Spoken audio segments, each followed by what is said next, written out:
Play ball! Play ball with Babe Ruth! Play ball with the Navy! The United States Navy brings you the Adventures of Babe Ruth. And here to tell you about the immortal Babe is the man who knew him so well, his pal, the popular sports reporter, Steve Martin.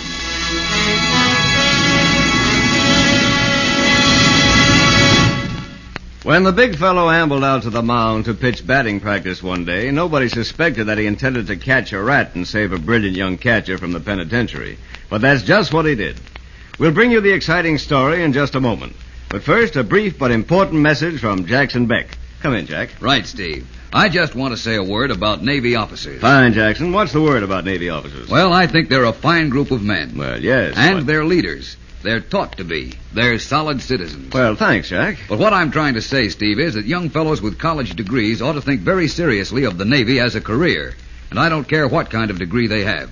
There's a great and important place in the Navy for young doctors, for instance. For mechanical and chemical and electronic and civil engineers. There's a Navy career awaiting psychologists and physicists and lawyers. And I don't know any life that could be more pleasant than that of a Navy officer. You got something there, all right, Jack. A Navy officer has social acceptance in the highest circles. He has a guaranteed income that's certainly equal to anything he could make in civilian life. He has good housing and complete and expert medical care for himself and all his family. And what's most important, he has a very real financial security. For under the Navy's liberal retirement plan, he can retire in not so many years on an income that will be much more than adequate. You college graduates, why don't you think about the Navy as a career? If you're interested and want full details, write today to the Bureau of Personnel, Navy Department, Washington 25, D.C. Or, if it's more convenient, stop in and see your local Navy recruiting officer. He'll tell you all you want to know and be happy to help you shape your career. And now, back to Steve Martin and the Adventures of Babe Ruth. The big fellow had an eagle eye for promising young ball players, and one spring he brought a rookie catcher, whom I'll call Bobby Lee, to the Yankees training camp. The kid looked great, which didn't please Duke Adams. You see, Duke figured to be the regular catcher that season, and he started trouble on the train while we were working our way north. This kid, Bobby Lee, where'd you find him, Babe? Oh, in some little league in Iowa, Duke. Iowa? Last week you said Minnesota. Oh, did I? Oh, maybe it was Minnesota. I was on a barnstorming Lee trip. said you discovered him in California. Well, I guess that's where it was then. It wasn't. I looked through all the league records for California and for Iowa and Minnesota, too. There wasn't any Bobby Lee listed. Oh, there wasn't? Nah, he wasn't in organized baseball last year, or the year before either. You guys are lying, Babe. Now, wait a minute. You're trying to cover up something. Look, I don't like being called a liar, Duke. Take that back. Like fun, I will. Okay, You're then a liar. you asked for it. Then I did.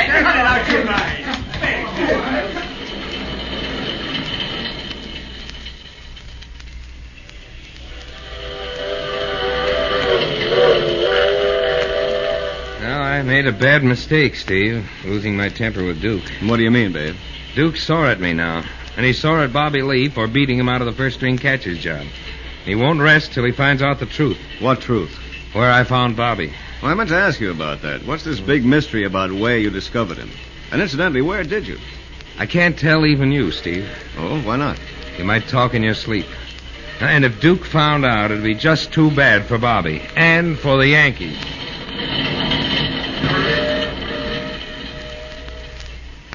I smelled a terrific story, but the big fellow stayed mum as a clam. A couple of days later, though, in Norfolk, the bomb exploded. It was in the Yankee clubhouse after the game. Duke Adams, coming back to his locker from the shower, suddenly began to yell his head off. I've been robbed. Huh? Hey, somebody swiped my wallet. It was right here in my locker in my coat when I went to take my shower a couple of minutes ago, but it's gone now. There was $200 in it. Well, maybe it dropped on the floor, Duke. I looked all over. Some son of a gun swiped it. Nobody swiped it, Duke. How do you know, Lee? Because my locker's next to yours, and I was right here all the time you were in the shower. Nobody came near your locker. Are you sure, Bobby? I'm positive, Babe. Well, you must have lost it some other place, Duke. No, I didn't. And I know the answer now. Huh? What do you mean? I should have figured it right away. Bobby Lee here stole my wallet. Are you right, Bobby? Now, look here, Duke. He said himself nobody else came near my locker. And he's an ex-convict, isn't he? An ex-convict? That's right. Lee was in the big house for burglary before he joined the Yankees. Do you deny that, Lee? Well, I... No. You hear that, fellas? But I didn't steal your wallet. And if you say I did, I'll break... Bobby. You're a louse for bringing that up, Duke, and for accusing a man without proof. Maybe I can find the proof, Babe. Let's have a look in Lee's locker. Go ahead, Duke. Search my locker. That's what I'm doing. Now, wait, what's this? Here's my wallet. Lee stashed it in one of his shoes. Well, I'll be... You planted it there yourself, Duke. Why, you dirty, lying cunt. You framed me to get me off the club. But you can't get away with it. I'm going to make you admit it. Oh, yeah? Well, oh, dirty.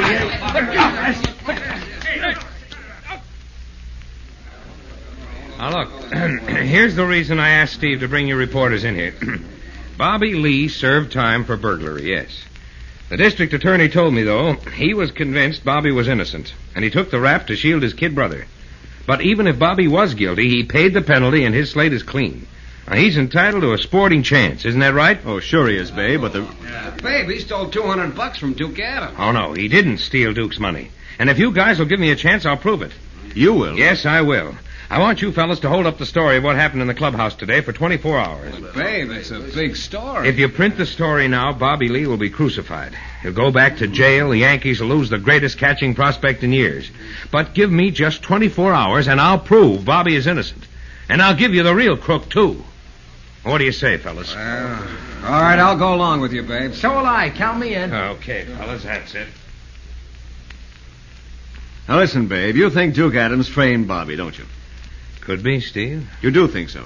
But how do you expect to prove it? Well, I'd rather not tell you yet, Steve. It's a long chance, and you'd think I was nuts. Well, let me point this out to you.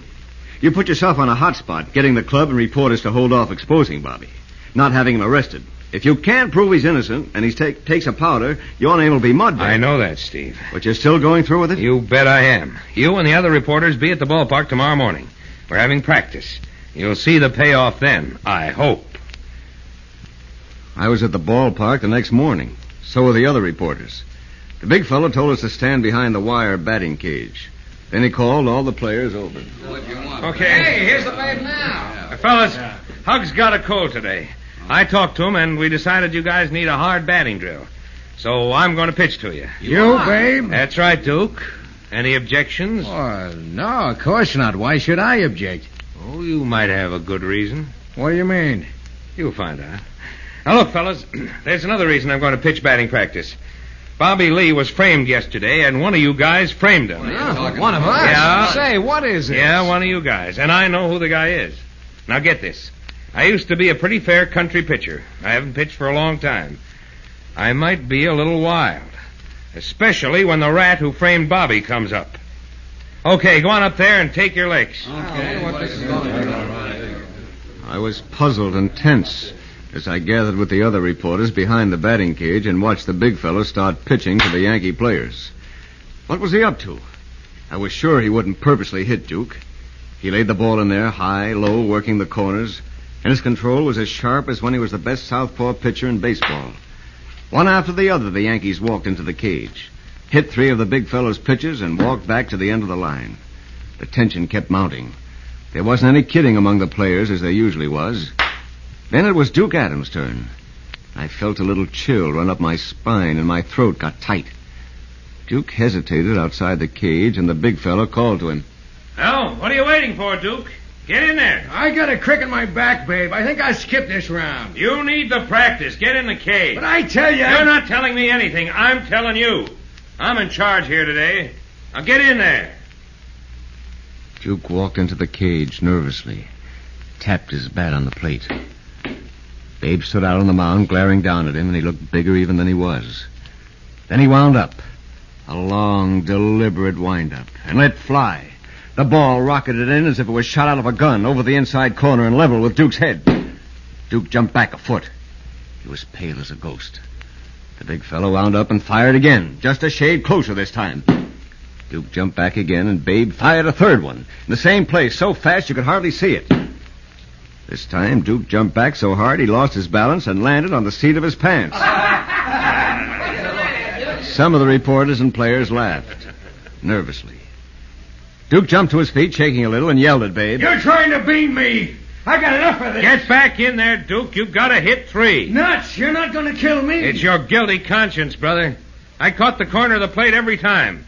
Hey, you reporters back there, am I right? Yeah, we're right on. You hear that, Duke? Now get back in there and hit.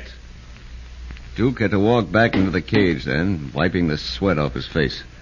The big fella grinned wickedly, then wound up and started to fire. 3 times the ball blazed straight at Duke's head, then broke sharply before it reached the plate and curved away. But each time, Duke hit the dirt. And the 3rd time, he let out a howl, jumped up, and started out of the cage. His eyes were rolling wildly in his head, and he was shaking all over. Babe was off the mound like a flash and grabbed him. He tried to kill me. Ah, wait a minute, Duke. Hey, let me go. You tried to kill me. I'm getting out of here. Oh, no, you're not. Not till you admit the truth. You framed Bobby Lee, didn't you? You put your wallet in his locker yourself. Let me go. Didn't you? Yes, I know. We heard you the first time. Steve, get the park cop and take this rat away. He's got it coming to him. Babe, I still can't believe it. How'd you do it? Simple psychology, Steve. I was sure Duke planted his wallet in Bobby's locker, figuring to make it stick because Bobby had once been in trouble. Well, yes, but... Now, a guy who would do that is not only a rotten sport, but he's yellow. So I figured if I got him into the batting cage and let him know I suspected him, he'd be sure those high, close ones were meant to kill him. But he had to stay in there because all your reporters said my pitches were over the plate. Quitting would be giving himself away. But he lost his nerve and cracked up. Right. Just the way I hoped he would, Steve. Oh, Babe, when your playing days are over, be sure to see me, will you? I know a detective agency that'll be glad to give you a job. Yeah, I'll remember that, Steve.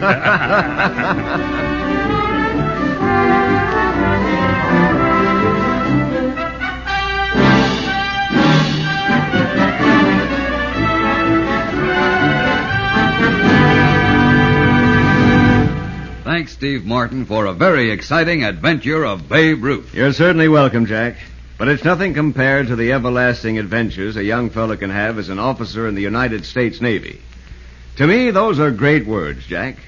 The reward for having been diligent in college and healthy and moral. As a Navy commander, I'm probably biased, but that's only natural. But I can tell you honestly that I'm very proud to have associated with the men I have in the Navy and to have been an officer. I don't think there's a finer bunch of men alive. Believe me, the life and the security of a career as a naval officer are something very worthwhile to shoot at. Why, you have everything, Jack. Whether you're a flying officer, a doctor, an engineer, or a chaplain. You've got good pay, a retirement plan that gives you everything you could get out of civilian life.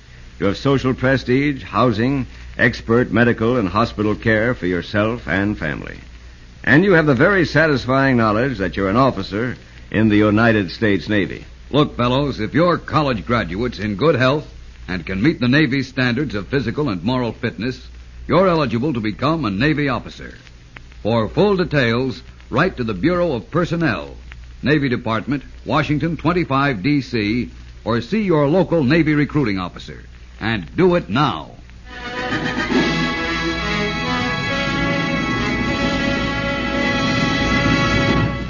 Now, Steve Martin, what's on the grill for next week? For next week, Jack, I'm going to tell you about a feud between an umpire and the big fellow, which almost killed both of them.